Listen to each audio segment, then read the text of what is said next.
Jasad itu harus kita kuburkan di suatu tempat. Aku nggak mau masuk penjara, ucap Rifki pada teman-temannya yang sedang panik.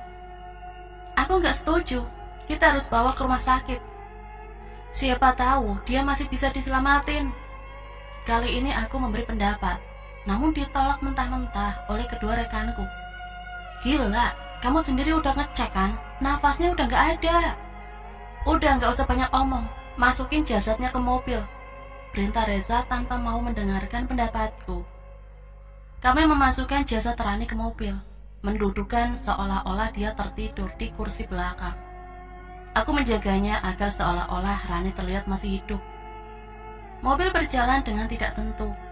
Hujan turun begitu deras, menyulitkan kami untuk mencari lokasi untuk mengubur jasad Rani. Namun akhirnya kami memutuskan untuk menghentikan mobil kami di pinggir jalan tol. Hutan kecil terlihat dari sini. Rifki berlari ke hutan itu mengecek apakah ada orang lain selain kami di sana. Ambil peralatan, kita kuburkan di sini, kata Rifki dengan terengah-engah, dengan badannya yang basah kuyup karena hujan. Kami segera mengambil peralatan, menggali cukup dalam untuk memastikan jasad Rani tidak ditemukan oleh orang lain. Nandar, ambil jasad Rani, perintah Reza padaku. Aku berlari ke mobil yang tidak jauh dari tempat kami menggali. Namun aku tak percaya dengan apa yang kulihat. Rifki, Reza, jasad Rani gak ada, ucapku kepada kedua temanku. Rizky dan Reza saling menatap, seolah tidak percaya dengan ucapanku. Mereka berlari ke mobil dan ikutan mencari. Tadi jasadnya ada di sini kan? Kita semua tahu itu. Atau jangan-jangan ada orang lain selain kita di sini? Tanya Rifki dengan cemas. Cari, harus ketemu. Nyawa kita taruhannya, ucap Reza dengan emosi. Wajar saja Reza yang paling panik, karena dialah yang mendorong Rani pacarnya dari balkon villa yang kami sewa. Kami mencari keliling hutan dengan guyuran hujan yang semakin deras. Tak satu pun petunjuk kami temukan. Sampai akhirnya Reza melihat sosok seseorang terkapar di tengah jalan tol. Itu Rani, teriak Reza. Reza dan Rifki segera berlari menghampiri jasad Rani yang tergeletak di sana. Hujan yang deras mengganggu pandangan kami, sehingga aku tak melihat di mana posisi Rani yang dimaksud. Bila memang ada di sana, apa mungkin Rani masih hidup? Reza berlari menghampiri jasad yang dia lihat. Rifki menemaninya, bersiap membopong jasad pucat dengan tubuh basah dan darah yang masih belum kering. Belum sempat mengangkat jasad Rani, mata Rani terbuka, memandang kedua laki-laki yang mencoba mengangkatnya. Reza, aku gak mau sendirian, ucap jasad pucat itu kepada Reza. Seketika aku melihat sebuah truk besar lewat dengan kecepatan penuh, menghantam kedua tubuh teman-temanku tanpa ampun. Darah berserakan kemana-mana, potongan-potongan tubuh berhamburan di sekitar jalan tol. Aku tak percaya dengan apa yang terjadi dan segera berlari menghampiri mereka. Namun belum sempat sampai ke sana, aku berhenti dengan sosok perempuan pucat yang berdiri di hadapanku di tengah derasnya hujan. Benar, itu Rani. Gak mungkin, kamu sudah mati, gak mungkin, teriakku kepada makhluk itu. Matanya terlihat sangat marah. Aku mundur, berusaha menghindarinya, hingga tanpa sadar aku terperosok ke lubang yang kami gali. Lubang itu lebih pantas untuk seorang pembunuh, ucap makhluk itu dengan mata penuh amarah. Seketika tubuhku tak bisa bergerak. Aku berusaha berteriak, namun derasnya hujan menyamarkan suaraku. Tumpukan tanah mulai berjatuhan menutupi tubuhku. Aku tak bisa berbuat apa-apa. Hanya tangisan dan teriakanku yang pasti tidak akan didengarkan oleh siapapun. Tolong, maafin aku Rani, teriakku sekuat tenaga. Namun tumpukan tanah itu tetap jatuh ke atasku Tolong. Oke, itu cerita yang luar biasa yang dikirimkan oleh Mas Nandar. Narasumber setia kita yang ceritanya nggak pernah gagal membuat kita merinding. Sekarang sudah lewat tengah malam, saatnya kita undur diri. Terima kasih sudah mendengarkan Radio Tengah Malam. Saya Ardian pamit undur diri. Aku melepas headphoneku. Suara tepuk tangan dari teman-temanku terdengar dari luar ruangan. Gila, cerita kamu kali ini benar-benar bikin merinding, ucap Nizar sambil menyambutku keluar ruangan siaran. Ini cerita orang, aku cuma bacain, jawabku. Tetap saja, kalau bukan kamu yang bacain, pasti gak akan seserem itu, ucapnya lagi. Aku menghampiri teman-temanku di luar ruangan. Mereka adalah teman-teman dari komunitas pecinta cerita horor. Kami berkumpul di studio dan memang merencanakan ini sejak lama, mencari lokasi-lokasi angker yang sekiranya bisa menjadi inspirasi untuk cerita-cerita horor berikutnya. Jangan lupa cek kelengkapan, sekalian nanti live report di lokasi sana, ucap rekanku Dika, sang operator radio sekaligus penyiar cadangan andalanku. Beres, doain aja sinyal di sana nggak bermasalah, ucapku sambil berpamitan. Kami berempat memasuki mobil dan berangkat menuju kota tujuan kami di Jawa Tengah. Kabarnya di sana banyak lokasi-lokasi seram yang bisa dieksplor. Aku tertidur selama perjalanan, hingga akhirnya mobil yang kami kendarai berhenti di sebuah rumah singgah. Maklum kami berangkat dengan budget pas-pasan, jadi rumah singgah adalah tempat pilihan kami. Siang ini kita full istirahat ya, sorenya kita siap-siap menuju pabrik gula, gak jauh dari sini, ujar Nizar. Yakin kita mau ke sana? Itu pabrik udah puluhan tahun gak beroperasi loh. Bisa-bisa kita ketemu hantu beneran, balas Ranto dengan sedikit keraguan. Tenang aja, kalau emang terlihat berbahaya, kita langsung cabut. Oh, kita cuma nyari cerita seramnya, bukan nyari hantunya, ujar Didik meyakinkan Ranto. Aku menyelesaikan check-in di resepsionis dan menuju ke arah kamar. Terlihat seorang pegawai menawarkan untuk membantu membawakan tas kami, karena ternyata letak kamar kami cukup jauh ke belakang rumah. Kami beristirahat seperlunya, mempersiapkan diri dan berkumpul di lobi. Nizar kembali menyetir dan Didi sebagai pencari informasi yang menunjukkan lokasi di mana pabrik gula yang dimaksud itu. Menjelang maghrib mobil kami mulai memasuki lokasi yang menyerupai hutan. Namun terlihat jalur mobil masih dapat dilintasi di tempat ini. Tak lama sebuah bangunan tua terlihat dari kejauhan. Pabrik gula besar yang masih terlihat kokoh, namun juga sudah dipenuhi oleh tanaman merambat. Suasana angker sangat terasa di tempat ini.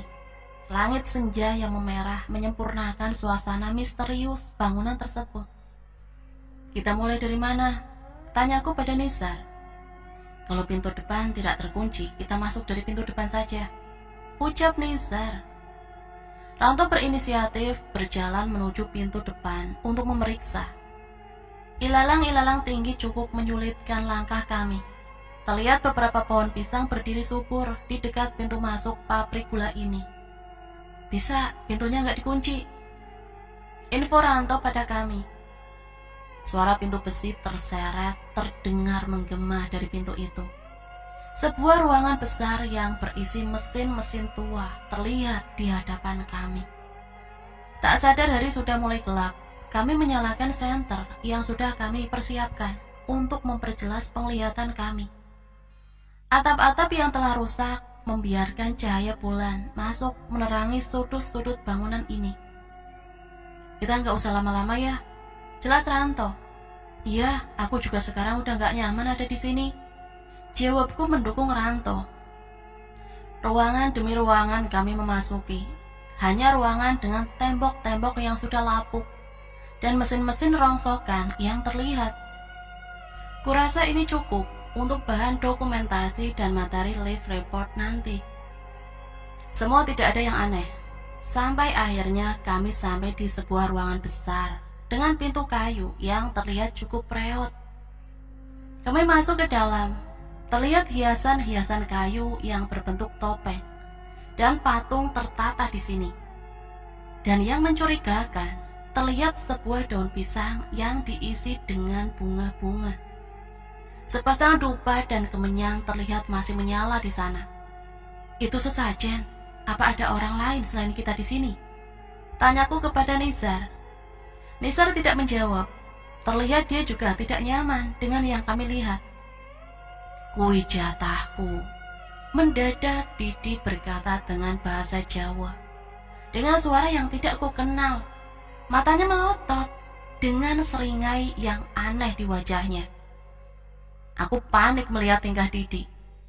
Di, jangan bercanda, gak lucu, teriak Nizar. Sontak terdengar suara besi terbanting dengan keras. Aku menduga itu adalah suara pintu depan tempat kami masuk. Ranto, pintunya, ujar Nizar dengan memberi isyarat pada Ranto. Saat kami sibuk mengecek pintu, terlihat Didi berjalan merangkak menghampiri sesajen itu dan memakannya langsung dengan mulutnya. Aku berlari menghampiri Didi dan mencoba menghentikannya.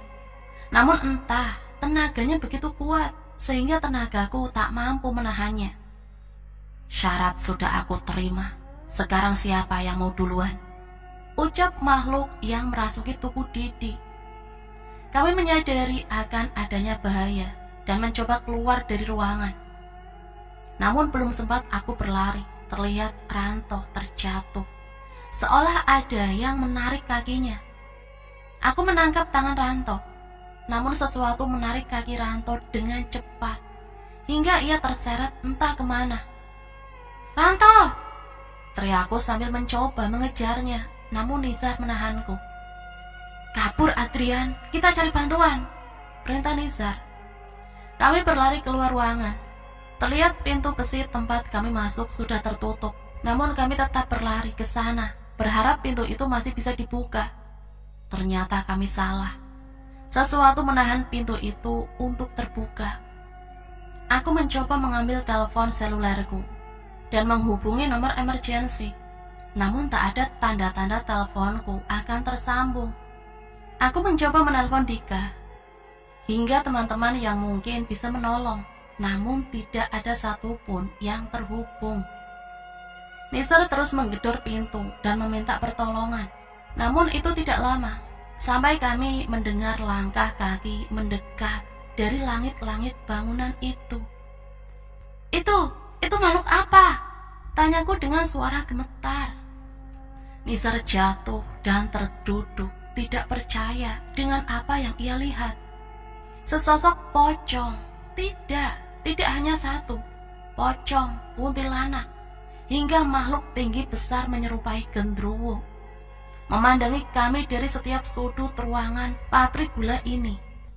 Kakiku bergetar. Nizar pun tak mampu menahan rasa takutnya. Spontan ia berlari menuju tempat di mana tidak terlihat makhluk-makhluk itu. Aku mencoba mengejarnya, namun Nizar berlari ke sebuah ruangan. Dan saat aku mencoba memasukinya, pintunya tertutup dengan sendirinya. Dan kini tinggal aku sendirian di aula pabrik gula bersama setan-setan ini. Lari, aku harus menyelamatkan diri. Tapi kemana? Aku melihat ke sekeliling tempat ini. Hanya ada pocong dan kuntilanak yang duduk di atas mesin dengan kaki yang menggantung. Dan yang aku takutkan terjadi. Didi merangkak keluar ruangan, menaiki mesin tua dan menjatuhkan dirinya hingga darah menetes dari kepalanya. Ayo ikut aku, ucap Didi menghampiriku, merayap di tanah dengan tubuhnya yang penuh darah. Tolong, siapapun tolong, teriakku sekeras mungkin. Namun tidak ada siapapun yang merespon. Mendadak HP-ku bergetar. Terlihat ada telepon yang masuk. Itu Dika.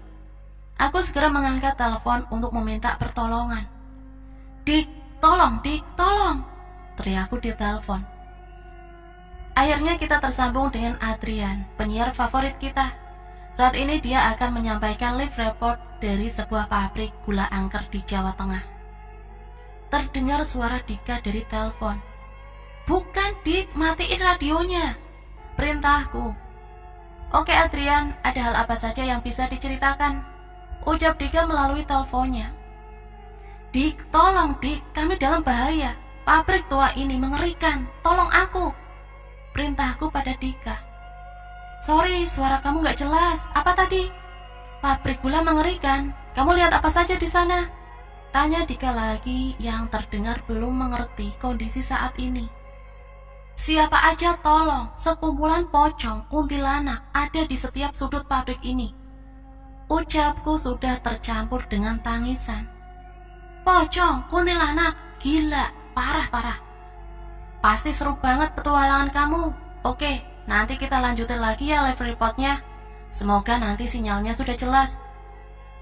Buat para pendengar setia, stay tune di radio tengah malam bersama aku Dika dan Adrian yang berada di lokasi, ucap Dika sambil menutup teleponnya. Tanpa sadar, tangan Didi yang penuh luka sudah menggenggam kakiku. Aku berusaha mundur melepaskan, namun punggungku menyentuh sesuatu. Aku menoleh, sesosok wajah pucat menyeringai dengan rambut yang tidak beraturan berada tepat di belakangku. Itu adalah kuntilanak yang tadi menatapku dari atas mesin tua. Selamat bergabung di radio tengah malam kali ini bersama saya Dika. Gimana kabar para pendengar semua? Semoga udah siap untuk merinding bareng nih di tengah malam ini. Spesial di malam ini kita akan live report dengan penyiar andalan kita, Adrian, yang sedang berada di pabrik gula angker di Jawa Tengah. Aku mendekati radio, membesarkan volumenya, dan menajamkan telingaku. Radio tengah malam adalah salah satu siaran favoritku. Cerita-cerita horor yang dibacakan seolah membawaku menjelajah ke alam lain. Akhirnya kita tersambung dengan Adrian, penyiar favorit kita. Saat ini dia akan menyampaikan live report dari sebuah pabrik gula angker di Jawa Tengah. Oke Adrian, ada hal apa saja yang bisa diceritakan? Bahaya, pabrik tua ini mengerikan. Sorry, suaranya kamu gak jelas. Apa tadi? Pabrik tua itu mengerikan. Kamu lihat apa saja di sana?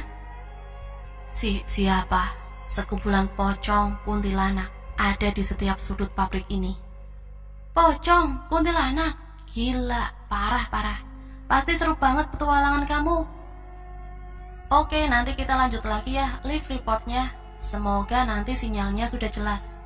Buat para pendengar setia, stay tune di radio tengah malam bersama aku Dika dan Adrian yang berada di lokasi. Pabrik gula, tunggu. Jangan-jangan itu pabrik gula di belakang desa ini. Aku segera mengambil radioku, mengenakan sandal dan berlari keluar. Pak Le, teriakku ke sebuah rumah yang tak jauh dari rumahku berada. Apa to Panjul?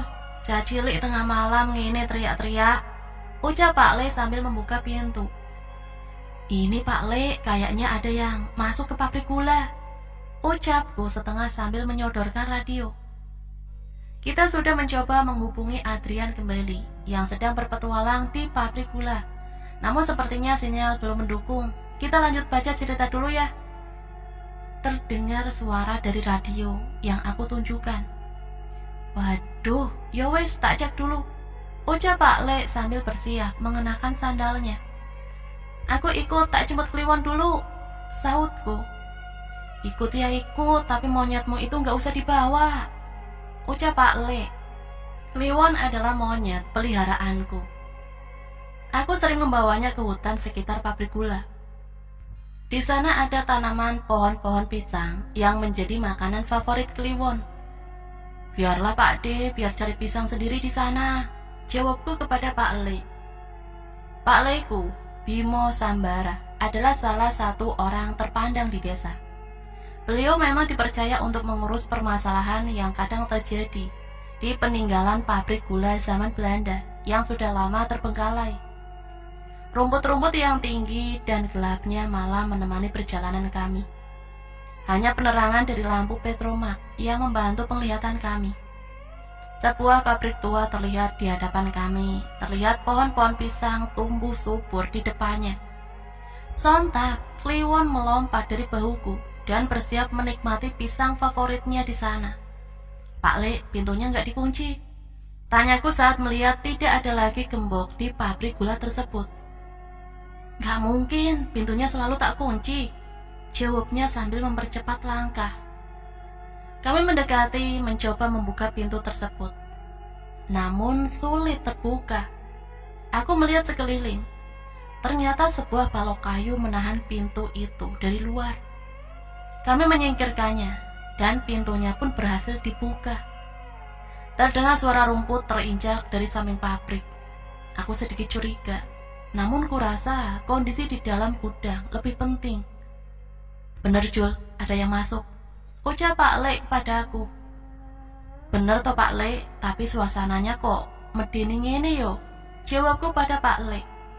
Pak Le berjalan mengelilingi pabrik sambil melihat ke sekeliling dengan penerangan dari lampu petromagnya. "Woi, ada orang!" teriakanku menggema ke seluruh pabrik gula. Namun tidak ada seorang pun yang menjawab. Pak Le terlihat serius di suatu sudut ruangan. Terlihat seperti sedang berbicara dengan sesuatu. "Oh, bocah-bocah semprul itu di sebelah sana, Jul," ucap Pak Le kepadaku sambil menunjuk ke sudut mesin tua. Benar saja, terlihat sosok remaja tergeletak di sudut aula pabrik gula dengan wajah yang sudah pucat. Aku mengecek nafas dan jantungnya. Beruntung dia masih hidup. Mas, bangun mas," ucapku mencoba membangunkan pria itu, namun tidak ada respon dari tubuh itu. Sebentar." Pak Le merogoh tasnya, mengambil air minum, membacakan doa, dan meminumkannya kepada pria itu. Perlahan mata itu terbuka. Terlihat mukanya masih pucat. "Pak, tolong Pak, tolong." Pria itu memaksakan diri untuk duduk dan menggenggam bahu Pak Le.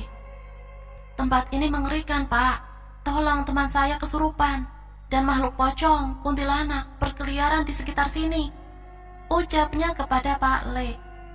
"Kuntilanak? Maksudmu yang di belakangmu itu?" ucap Pak Le. Pria itu menoleh ke belakang. Terlihat kaki pucat dan penuh luka menggantung di dekat kepalanya.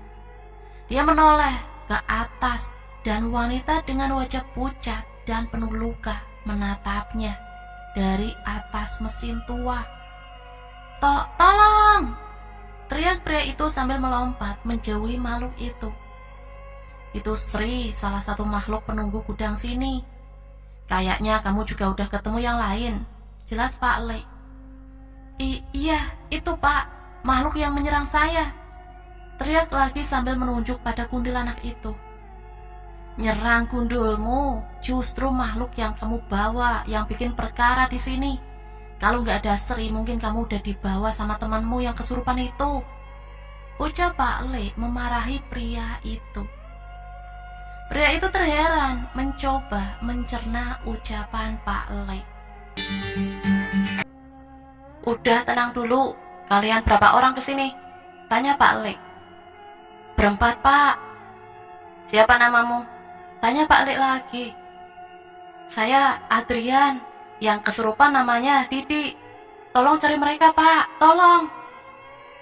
"Saya Bimo, dan bocah ini Cahyo, tapi panggil aja Panjul," ucap Pak Le sambil meledekku.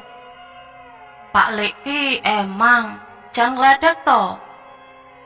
Mas Adrian itu idolaku, penyiar radio," protesku ke Pak Le. Pak Le tertawa, berharap menghilangkan ketegangan. "Sudah, ayo kita cari. Itu si Kliwon suruh kerja, jangan cuma makan gratis," ucapnya kepadaku. Aku membuat simbol dari jariku dan menyiulkan suara yang cukup keras untuk memanggil Kliwon. Monyet kecil itu masuk lewat jendela dan menghampiriku. "Cariin teman-teman masnya ya, kalau ketemu kabarin," perintahku pada Kliwon. Kliwon melompat lagi dari bahuku dan mulai mengelilingi ruangan-ruangan pabrik gula. Kami mulai berjalan menyisiri ruangan demi ruangan. "Pak Le, Tadi maksudnya makhluk yang kami bawa itu apa? Tanya Mas Adrian. Kalian gak sadar, ada salah satu dari kalian yang membawa makhluk dari luar. Dan sepertinya makhluk itu cukup berbahaya, sehingga seluruh penunggu pabrik ini keluar semua. Jawabnya pada Mas Adrian. Maksud Pak Le, pocong, kuntilanak, itu tidak bermaksud menyakiti. Tapi kami tidak membawa makhluk apapun, setidaknya tidak ada niat dari kami. Tanya Mas Adrian lagi. Selama kalian tidak mengganggu, penunggu sini tidak akan berbuat jahat. Paling cuma iseng, saut Pak Le. Gini aja, di ruangan mana terjadinya masalah ini? Lanjut Pak Le. Ruangan, itu Pak. Jawab Mas Adrian sambil menunjuk ke ruangan depan pintu kayu yang sudah reot. Pak Le memasuki ruangan itu dan melihat sesajen yang sudah berantakan. Kalian yang memasang sesajen ini? Tanya Pak Le dengan wajah yang mendadak serius. Bukan Pak, jawab Mas Adrian. Jul, hati-hati, sepertinya ada yang berniat jahat. Ucap Pak Le kepadaku. Aku mengerti yang dimaksud. Sarung yang kugunakan untuk melindungiku dari hawa dingin kini kuikatkan di pinggang. Mana mangsaku? Terdengar suara mengerikan dari balik pintu kayu. Terlihat sosok manusia dengan badan yang penuh luka, berjalan merangkak memasuki ruangan. Itu Didi, tolong Pak. Ucap Mas Adrian sambil mundur mendekatiku. Belum sempat merespon, makhluk yang dipanggil dengan nama Didi itu melompat ke arah Mas Adrian, menerkamnya dan mencoba menggigit wajahnya. Pak Le membacakan doa dengan suara yang cukup keras. Aku mencoba menarik Mas Adrian dari cengkraman Mas Didi. Terlihat makhluk di dalam tubuh Mas Didi meronta-ronta dan mencoba keluar dari tubuh manusia itu. Pak Le membacakan doa dengan semakin khusyuk, hingga tubuh makhluk itu benar-benar terpisah dari tubuh Mas Didi. Kamu gak usah ikut campur. Terdengar suara ancaman menggema dari ruangan ini. Lihat saja, aku gak sendirian. Terdengar suara pintu terbuka dengan bantingan. Seolah ada makhluk yang keluar dari ruangan dengan sangat cepat. Aku mencoba mengejar, namun Pak Le menahanku. Pak, bisa tolong Didi, ucap Mas Adrian. Pak Le mendekatinya dan meminumkan air pada Mas Didi. Terlihat luka-luka yang cukup parah pada tubuhnya. Sudah tidak ada lagi yang merasuki anak ini, tapi luka-lukanya parah. Harus segera dibawa ke rumah sakit, ucapnya. Belum sempat memeriksa lebih jauh, terdengar suara keras dari ruangan lain. Ampun, hentikan, teriak seseorang. Itu suara Nizar Pak, teman saya, jelas Mas Adrian. Aku berlari menuju asal suara itu. Pak Le dan Mas Adrian menyusul sembari membopong badan Mas Didi yang tidak sadar. Aku masuk ke sebuah ruangan. Itu adalah ruangan penggilingan. Sungguh pemandangan yang mengerikan. Sebuah badan terlihat berada di sela-sela mesin penggilingan, seolah siap untuk dilumat. Tolong! Terdengar suara dari orang itu. Makhluk kurus dengan tangan dan kaki yang panjang merangkak di sela-sela mesin itu. Menarik kaki pria itu, mencoba memasukkannya ke dalam mesin usang itu. Aku berlari menghampirinya, namun makhluk serupa menghadangku untuk mendekat. Segera aku membacakan doa yang diajarkan Pak Le dengan maksud membakar makhluk itu. Tidak terima dengan seranganku, makhluk itu mendekat dan bersiap melibasku. Aku menghindar, menarik sarungku dan melibaskan ke tubuh setan itu hingga terpental. Jul, gimana? Pak Le berhasil menyusulku. Itu Le. Aku menunjuk kepada seseorang yang sedang ditahan dalam mesin usang oleh makhluk itu. Itu setan lawu, ucap Pak Le dengan mimik muka yang kesal. Mas Adrian, coba periksa barang bawaan kalian. Jimat apa yang kalian bawa? Perintah Pak Le. Kami nggak bawa jimat apa-apa. Diam, periksa saja. ucap Pak Le memotong dengan memaksa. Mas Adrian pun menurut dan membuka tasnya. Dan Didi, benar saja, sebuah ikatan bebu tua dan tanah yang terbungkus kain kafan ditemukan di tas milik Didi. Ini apa? Gak mungkin Didi bawa beginian. Aku terheran dengan sesuatu yang kutemukan. Pak Le merebut dan mengambil benda itu dan melemparkannya ke tanah. Sebuah korek api tua diberikan kepada Mas Adrian. Nyalakan dan bakar benda itu, ucap Pak Le. Mas Adrian menurut dan menyalakan korek itu. Api kecil menyala dan menerangi sudut-sudut ruangan. Namun bukan pemandangan yang biasa terlihat, melainkan makhluk-makhluk halus penunggu gudang itu terlihat jelas melalui sinaran cahaya korek api tua itu. Pak, ini semua apa? Tanya Mas Adrian melihat sekeliling. Gak usah bingung dulu, bakar sekarang, perintahnya. Api disulutkan pada jimat itu hingga terbakar habis. Makhluk-makhluk yang menyerang Mas Nizar mulai terbakar dan perlahan mundur menjauhi Mas Nizar. Spontan Mas Adrian meletakkan Mas Didi dan berlari mengeluarkan temannya. Dari dalam mesin, terlihat kakinya terluka dan penuh dengan darah. Tiba-tiba suara besi dipukul dengan keras. Kurang ajar, ngapain kalian ikut campur? Teriak seseorang yang muncul dari pintu yang terdapat di balik mesin penggilingan. Mbak Le mengalihkan pandangannya kepada orang itu.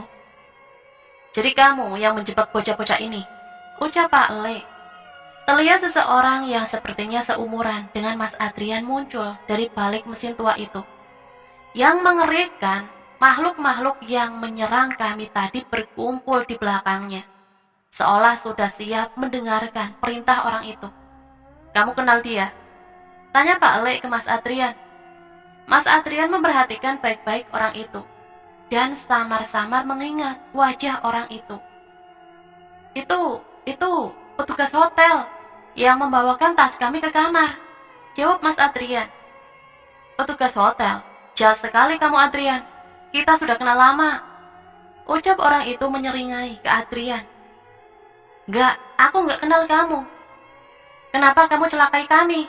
Tanya Mas Adrian pada orang itu. Mencelakai? Enggak. Ini semua demi kamu. Kejadian ini akan jadi cerita yang sangat fenomenal untuk diceritakan di radio tengah malam. Ini aku, Adrian. Ini aku, Nandar. Sulit mempercayai apa yang kulihat. Kedua temanku terkapar tidak berdaya setelah berurusan dengan makhluk halus yang selama ini hanya muncul di cerita yang kubacakan saja. Dan sekarang di hadapanku ada seseorang memimpin sekumpulan makhluk halus, mengaku sebagai Nandar, seseorang yang setia mengirimkan cerita-cerita seram untuk radio tengah malam. Seharusnya ini akan menjadi cerita yang menarik. Kenapa kalian merusaknya? Ucap Nandar kepadaku. Jangan main-main, perjanjian apa yang kamu lakukan dengan setan-setan itu? Tanya Pak Lek Bimo kepada Nandar. Bukan urusanmu, setidaknya aku masih bisa mendapatkan satu korban untuk mengakhiri cerita ini. Lanjut Nandar sambil meninggalkan ruang penggilingan. Aku ingat akan Ranto. Dia ditarik oleh makhluk yang tidak kukenal wujudnya. Ranto Pak Le, masih ada satu teman saya yang belum ketemu, teriakku pada Pak Le. Jul, cari duluan. Kalau ketemu panggil saya, perintah Pak Le pada rekan kecilnya itu, sambil membantu menghampiri Nizar. Beliau membacakan doa pada sebotol air lagi, dan meminumkannya pada Nizar. Terlihat wajah Nizar tidak lagi pucat, dan terlihat sedikit tenang. Bisa jaga temanmu ini. Saya dan Mas Adrian harus mencari temanmu yang satu lagi. Tanya Pak Le kepada Nizar. Tapi Pak, kalau setan itu datang lagi, tanya Nizar dengan ragu. Gak usah takut, ada mereka yang menjaga agar makhluk itu tidak mendekat ke ruangan ini. Jelas Pak Le. Mereka itu siapa? Tanya Nizar lagi. Mas Adrian, nyalakan lagi korek itu. Perintah Pak Le kepadaku. Aku mengangkat kembali korek api yang masih menggenggam di tanganku dan menyalakannya sekali lagi. Kilatan api menyala kecil, namun cahayanya cukup untuk menerangi seisi ruangan. Dan samar-samar terlihat sosok-sosok makhluk halus di ruangan ini. Mereka adalah makhluk yang kami lihat di dekat pintu masuk tadi. Aku merinding. Nizar pun terlihat sangat panik. Mereka penunggu pabrik gula ini, dan yang itu namanya Sri. Dia yang akan memberitahumu kalau kalian dalam bahaya, ucap Pak Lek sambil menunjuk pada sesosok kuntilanak dengan wajah yang tidak lagi utuh yang berdiri di dekat pintu. Pak, yang benar saja, kami ditinggal bersama mereka, protes Nizar dengan wajahnya yang kembali pucat. Mereka tidak akan melukai. Jangan lupa baca doa saja, mohon perlindungan dari Tuhan. Itu akan menjagamu dari niat-niat buruk, ucap Pak Le yang bersiap berdiri menyusul Panjul.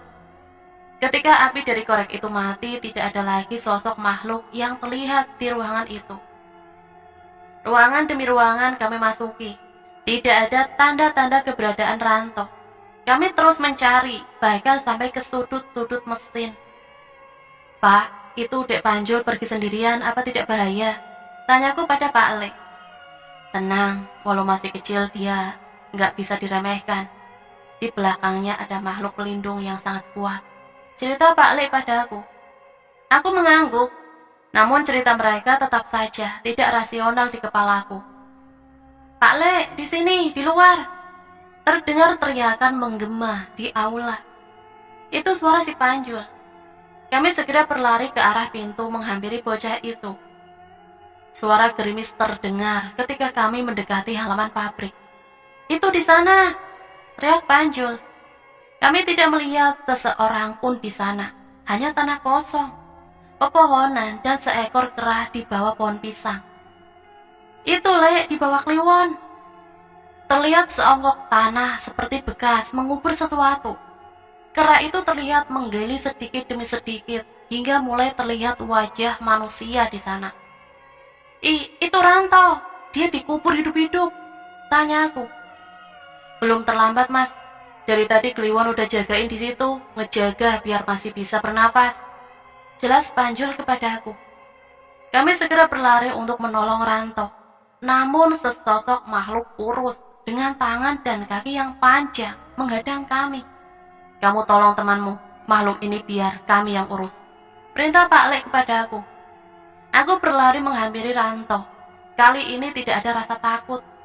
Di pikiranku, nyawa Ranto yang terpenting. Aku menggali dengan tangan kosong, mengeluarkan sedikit demi sedikit bagian tubuh temanku ini. Namun yang kukhawatirkan terjadi. Dari atas pohon pisang menetes cairan hitam. Aku perlahan menoleh ke atas. Namun tak lebih dari sejengkal dari wajahku, muncul wajah penuh belatung, dengan rambut yang rontok, bergelantungan, terbalik menatapku. Belatung yang muncul dari rongga wajahnya terjatuh ke arahku. Aku menoleh ke arah Pak Le, namun terlihat dia masih sibuk dengan setan yang menghadang kami. Setan itu terjatuh dari atas pohon. Kali ini terlihat telapak tangannya yang sangat besar, dengan cakar-cakar yang panjang. Aku merangkak mundur, mencoba menjauhi makhluk itu. Namun setan itu cukup cepat mencoba meraihku dengan cakarnya. Kliwon! Teriak Panjul seolah memberi perintah. Monyet kecil itu berlari ke arahku, melompat ke perutku, seolah mencoba melindungiku. Cakaran besar makhluk itu mencoba menyerang. Namun samar-samar terlihat bayangan monyet besar dari tubuh Kliwon menghajar dengan keras setan itu hingga mundur berlari ke arah hutan. Aku menoleh ke arah Ranto. Tubuhnya sudah keluar dari timbunan tanah. Rasa emosi membakarku. Tak pernah kubayangkan semua ini berasal dari seseorang yang kukenal. Nandar, keluar kamu, selesaikan urusan kita sekarang, teriakku di tengah gelapnya malam. Keluar kamu! Pak Le dan Panjul menoleh, cukup heran dengan apa yang aku lakukan. Sesosok manusia keluar dari dalam hutan. Terlihat dia menyaksikan semua yang terjadi dari dalam sana. Adrian, kamu ingat cerita ritual pemanggil setan di Gunung Lawu yang kamu ceritakan? Ucap Nandar. Ini hasilnya. Sekumpulan makhluk halus berkumpul di sekitar Nandar. Kamu gila? Berapa banyak tumbal yang kamu habisi? Tanya Pak Le. Banyak, terlalu banyak. Semua nama yang mati sudah kukirimkan padamu. Ucap Nandar memandangku. Aku mencoba mengingat semua cerita yang dikirimkan oleh Nandar. Hampir semua tokoh utama diceritakan mati mengenaskan. Mungkin itu yang dimaksud. Sudah cukup, hentikan semua ini. Ucapku pada Nandar. Tidak bisa, harus ada bayaran atas semua ini, yaitu nyawa kalian. Ucapnya. Pak Le Bimo menghampiriku. Terlihat Kliwon dan Panjul berada di sampingnya. Tidak ada dari kami yang akan jadi korban ilmumu. Ucapnya sambil mulai membacakan doa. Terlihat wajah putus asa di wajah Nandar. Dia tahu makhluk-makhluk pengikutnya tidak akan bisa mengalahkan kemampuan kedua orang hebat ini. Wajah Nandar terlihat mulai pucat. Air mata mulai menetes di matanya. Baiklah, kalau bukan kalian tumbalnya, berarti sekarang giliranku. Ucapnya dengan isak tangis. Aku tidak mengerti dengan apa yang dimaksud, namun aku melihat Pak Le berlari ke arahnya. Namun belum sempat meraihnya, puluhan makhluk halus yang tadi menyerang kami, mengerubuti Nandar, menarik kedua tangannya, mencapik-capik tubuhnya. Adrian, kamu akan menceritakan ini di radiomu kan? Ucapnya lagi, memaksa berbicara. Terlihat makhluk hitam yang tadi merasuki tubuh Didi, meraih wajah Nandar, mengeluarkan kedua mata dari tempatnya. Terdengar teriakan putus asa yang menghilang, bersama dengan tubuhnya yang berserakan. Aku merenung, apakah semua ini karena perbuatanku? Mas, gak usah dipikirin, ini salahnya sendiri. Ucap Panjul kepadaku. Malam itu terasa sangat panjang. Kami menghampiri Nizar dan Didi dan membawanya ke kampung. Di pagi hari warga kampung berkumpul menghampiri kami. Tak sedikit yang memarahi kami atas perbuatan kami.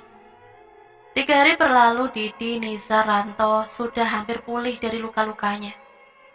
Dika datang menjemput kami dan meminta maaf atas kesalahpahaman di siaran radio. Aku tak mempermasalahkan, jelas itu bukan salahnya. Pak Le, terima kasih banyak atas bantuannya. Saya berhutang banyak sama Pak Le. Sama kamu juga, Dek, ucapku pada Pak Le dan Panjul. Benar, Pak, warga desa juga baik, sudah mau membantu mengobati kami. Tambah Nizar. Pak Le tersenyum dan terlihat Panjul mengambil sesuatu dari dalam rumah. Mas Adrian, tanda tanganin radioku dong buat kenang-kenangan. Bocah itu sambil menyodorkan radionya. Ya ampun Panjul, kamu itu udah nyelamatin nyawaku. Harusnya aku yang minta tanda tangan kamu. Ucapku padanya. Lagian setelah kejadian ini kayaknya saya mau berhenti dari radio tengah malam.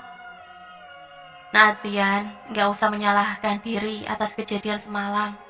Jangan kira hanya Nandar yang terinspirasi dari radio tengah malam. Ini si Panjul juga salah satunya. Hanya saja Nandar memilih jalan yang salah. Ucap Pak Le. Aku mengambil radio yang dibawa si Panjul dan menandatanganinya. Ini aku tulis nomor HP-ku juga. Kamu bisa hubungin aku kapan aja. Anggap aja aku kakakmu sendiri. Ucapku padanya. Matur suwun Mas Adrian. Balasnya dengan senang. Kalian sering-seringlah main ke tempat ini. Saya berencana menjual sawah dan mencoba mengoperasikan pabrik gula itu lagi. Datanglah kalau tempat ini sudah tidak angker lagi. Cerita Pak Le. Siap Pak, setiap ke kota ini kami pasti akan mampir. Ucap Didi kepada Pak Le. Kami pun pamit dan meninggalkan desa ini. Terlihat sosok pabrik tua yang terlihat megah di siang hari. Tidak akan terbayang apa yang terlihat saat hari sudah mulai malam. Kecuali kalian merasakannya sendiri. Beberapa minggu berlalu setelah kejadian di pabrik gula. Aku mencoba kembali ke ruangan siaran, walaupun cukup ragu. Aku memutuskan kembali memulai siaran. Namun kali ini aku memilih-milih cerita. Terutama aku tidak akan memilih cerita yang berbau ilmu hitam. Gimana bro? Udah siap tempur lagi? Ucap Dika sambil menepuk punggungku. Kita coba tapping ya. Kita mulai dari cerita yang ringan dulu. Balasku. Ya udah, sana pemanasan dulu. Lanjut Dika. Aku memasuki ruangan, mencoba melihat sekeliling ruangan. Tampaknya aku memang rindu dengan ruangan ini. Aku menyetel posisi mic dan menyiapkan naskahku. Namun sebelum dimulai, mendadak lampu ruangan mati. Disusul dengan komputer di hadapanku. Dika, lampu mati. Tanyaku pada Dika. Sebentar aku cek dulu. Teriaknya dari luar. Aku mencoba merogoh tasku, mencari handphone atau apapun yang bisa membantu menerangi ruangan ini. Namun saat siaran, handphone selalu kutinggalkan di luar karena mengganggu frekuensi suara. Yang kutemukan adalah sebuah korek tua yang dulu dipinjamkan oleh Pak Lek Bimo saat di pabrik gula. Aku sedikit ragu untuk menyalakannya. Namun suasana gelap sudah berhasil membuatku cukup gelisah. Percikan api muncul dari pematik yang kuputar. Api pun menyala. Cahaya mulai menerangi ruangan ini. Kuharap ini cukup untuk menghilangkan rasa gelisahku akan gelap. Tapi ternyata sebaliknya. Sesosok wanita dengan kepala yang hampir terputus menempel di belakang monitorku. Merasa sadar akan reaksiku, ia menghampiriku dan menjatuhkan kepalanya di atas mejaku. Aku terjatuh dari kursi, namun tak terhenti sampai di situ. Dari bawah meja muncul makhluk kerdil dengan wajah yang rusak, sedang bergelantungan di kakiku. Sontak aku mundur dan menjauhinya, namun punggungku menyentuh sesuatu. Aku menoleh ke belakang. Kain kafan lusuh yang penuh dengan tanah berada di hadapan wajahku. Ternyata sesosok pocong selama ini berdiri di belakang tempatku duduk. Korek api terus menyala. Aku mencoba meniupnya, namun gagal. Terlihat seseorang dari kaca ruangan. Aku berlari menghampirinya. Dika, tolong! Teriakku. Namun yang terlihat dari kaca bukanlah Dika. Sesosok manusia dengan wajah yang tidak utuh. Matanya tidak lagi ada di tempatnya. Aku kenal wajah itu. Itu Nandar. Adrian, kamu bisa melihatku? Tanya makhluk itu sambil berjalan ke arahku. Gak, pergi. Aku mengusirnya. Ceritakan Adrian, ceritakan kisah-kisahmu. Kami akan selalu berkumpul di dekatmu setiap kamu membacakan cerita tentang kami. Ucap makhluk menyerupai Nandar itu. Benar saja, aku mengangkat korek api itu melihat sekeliling. Dan sekumpulan makhluk halus berkumpul di ruangan ini menanti ceritaku. Nah, itulah akhir cerita yang bisa Mimin bagikan. Lumayan ngeri ya. Sampai di sini Mimin pamit undur diri. Mohon maaf apabila banyak salah kata. Akhirul kalam, wassalamualaikum warahmatullahi wabarakatuh.